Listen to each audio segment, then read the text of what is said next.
this kind of picture that you build for yourself has kind of a number of layers to it. There's a biological component to this. You know, a lot of the way you behave and the way you perceive is built around your core objective, well, your core objectives, which is survival and reproduction. So a lot of your behaviour is driven by your desire to survive, and it's so deeply coded in you that you don't even notice that that's the response you're making. So your biology plays a part in this. And interestingly, the emerging kind of thinking now is that even some of your belief systems, particularly things around specific fears, may come through DNA, may be handed generationally through your DNA.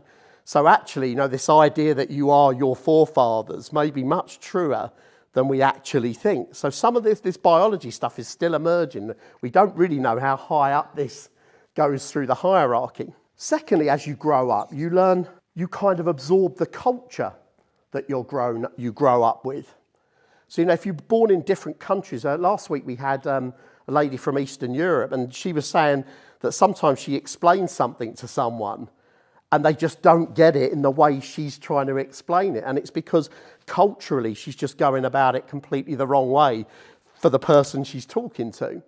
So your culture could be an element of the society you grew up in. It could be about class, could be the class structure that you... I mean, I grew up in Dagenham, in Essex, which, you know, staunchly working class. And there's a lot of fundamental beliefs that I still that still lurk around in the depths of my mind about what it means to be at work and what things are important and what things are not important. You've then got a tribal element to the story as well. So by your tribes, I mean the people you hang about with.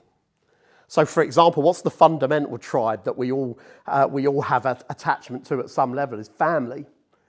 You know, so you learn a lot, you codify a lot about who you are by reference to the tribal values you grew up with, so what your family believed to be true. And also this extends out to friend groups as you go through school. You kind of tend to find a friend group and you normalise your behaviour around them. You know, so you're constantly shaping your identity relative to the other people you hang out with. And then finally, you know, that would explain a lot if the following were true. If my oldest brother, Richard, and I saw the world in any way the same, and we don't. So how is it that we were pretty much brought up in the same tribe? There was probably a sort of 15-year gap between there was a 15-year gap, pretty much in the same culture, and yet Richard and I couldn't be more different in how we see the world. So what we know, the final layer of how you build your story is how you make meaning of all of this.